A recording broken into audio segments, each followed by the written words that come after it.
Tell y'all how I got devalued as a husband. I'm gonna have to talk about this in parts because there's so many different ways I was devalued. I'm gonna just talk about just different little. I mean, fortunately and unfortunately, fortunately for this channel, this narcissist provided me with a lot of content. I got countless stuff to talk about. This was like a covert narcissist on steroids with a little bit of craziness in there too. So it's like a little bit of alcoholism in there too. So this probably the most unhinged, craziest. Like I told you, I had to come find. I said something was wrong with you. I'm gonna find out. Something had to be wrong with you. But I'm gonna tell you how I was devalued as a husband, part one. We're gonna call this part one. And I want y'all to understand, I was in a narcissist fog. So some of the stuff I'm gonna tell y'all might be like, damn, bro, you let her do you like that, or like, just understand, y'all, I was in a narcissist fog, and just understand that I'm a super empath, and I really thought this person cared about me. This person called me when I was down in life, and I thought she was like, you know how man, they are some of the most. If I can go back in time, I would just go back in time to probably just like leave her high and dry and discard her from the very, very first time. If I could go back, I wouldn't go back and fix her. I wouldn't go back and fix nothing. It's not even like I would be like, if I could make it to where she wasn't a narcissist no more, I wouldn't even do that because I love the lesson I learned. I would just go back and in the middle of one of them discards, cut her off for the rest of humanity. Man, how I got devalued as a husband, like the devaluement, we went into the marriage when we were getting devalued. Like the love bomb, like I told y'all, the love bomb phase, it only lasts for like, a month tops, maybe 2 months. Narcissists just teach us to love ourselves. We've been in different relationships where we was like, okay, I'm going against my pride and let that happen to me. But then they don't do it all the time, aren't they? Where that little thing happened that way. Like the narcissists go against everything. Like a narcissist is gonna treat you like shit, like complete shit. And it's really up to you to say, I don't like being treated like shit. I gotta do it. They make you stronger because you realize you got punked. I got punked. I got punked. I got deballed in this. Like what marriage? What marriage? But like I say, this one right here, this will let me know that the marriage is gonna be doomed. Because like I said, we was off and on. Me and this girl was off and on for 6 years. When she asked me to marry her, I thought, okay, we gotta remember, I don't know she's a narcissist. I don't know. Like, had I knew she was a narcissist, I wouldn't even talk to her no more. Because everything she was doing, the hoovering, the devalue, the gaslight, the arguments every single fucking day, 100 a day, and then sleep like a baby at night, I would have knew those were signs of a narcissist. See, I didn't know. I didn't know this girl could argue with me like about anything. Anything was, we could argue about anything, and it was grounds for a breakup. I mean, anything. It could be something that she brought up that she cared about that I barely don't even really care about that much. But I'm just talking to her about it because it's something she care about, And you know how narcissist is. Everything that they could be talking about a peanut butter and jelly sandwich. You better be deeply involved. You better be deeply invested. Whatever they talk about, you better. But like I said, we was off and on for like 6 years.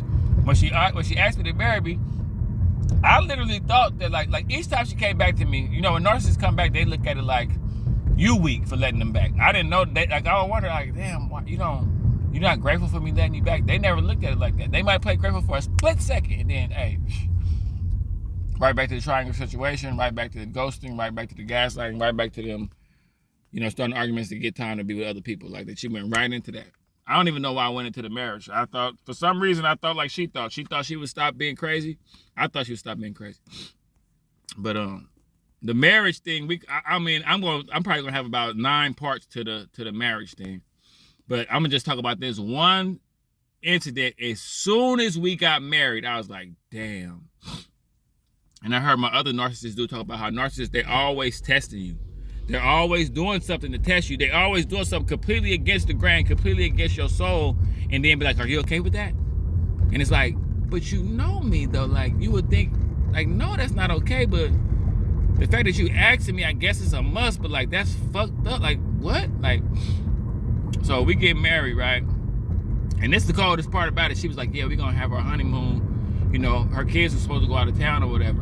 Like, remember I told you they cheat right in front of your face. Now that I think about this, she was cheating for her when she did this. So we get married. She like, yeah, I'm sending my kids out of town. We both got kids by other people. So she's like, I'm sending my kids out of town, you know. We're gonna have our honeymoon, we're gonna have the house to ourselves. I'm excited. I'm excited about it. You know, I'm excited about it. You know, it's gonna be me and you. So she sends the kids away. I'm excited, man. You know, we just got married. I'm trying to feel the whole juices of being married. I'm trying to feel like I'm married. I know this girl will put me through a whole lot. So I'm like, okay, we married. I'm about to feel good off of a marriage.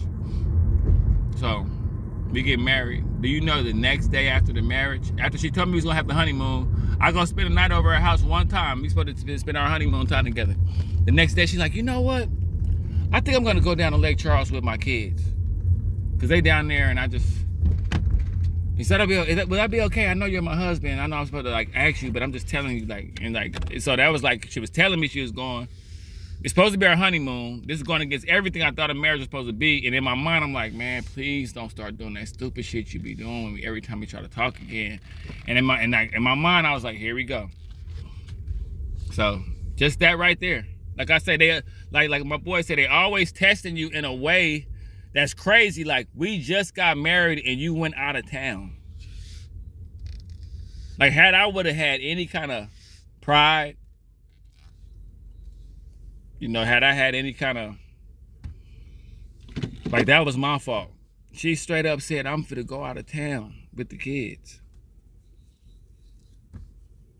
I'm like, so what about the honeymoon? Oh yeah, you know, you like to work a lot anyway, so you could just go back. It's okay. And I was really excited. I was really happy that we was gonna have a honeymoon. I was looking forward to spending the honeymoon with her. I had to act like I wasn't disappointed because I'm like, okay, this is the beginning of the marriage. Like, this is kind of fucked up. We just got married, but okay, cool. She ended up going out there, right? She's a drunk. She went down there, got into a bunch of drinking. I don't trust no woman that can get away from me and drink a lot. That's just me. You know, I know how they act when they with me and they drunk.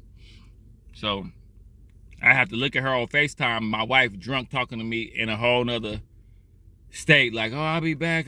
We just got, and I'm just looking like. She ends up taking longer to come back. She's supposed to be back in like 5 days. She ended up spending like 2 weeks out there. So we start our marriage off with her reneging on the honeymoon. And then had an attitude, then like you know how they get mad at you when you try to chastise them. You know how narcissists, they get mad at you for having boundaries. She got upset with me and like hung up in my face and like wasn't talking to me while she was down there because I was upset about her staying longer. That's how we started off the marriage. This person now has a whole new channel, a whole new thing, like, I broke a 6-year trauma bond. And, you know, God is the... She was off and on the whole time. She met a few different dudes in between the time of the 6. How you have a 6-year trauma bond with me when you had a baby with a whole nother nigga in between the time? Yeah. In between that 6 month trauma bond that she's supposed to have broke with me, that she sent on her channel, she had a baby with a whole nother guy and met 2 other guys in between that time. But she had a trauma bond with me, and God is helping her with me. And that's what I'm saying. My existence means way too much for a person with a degenerative mindset to get a hold of me. Like, you know what I'm saying? Like, we just be too much of an advanced mechanism for them to play with. She should have never picked me up and tried to, went out of town right after we got married for like 2 weeks. How do we expect to have any good karma after that?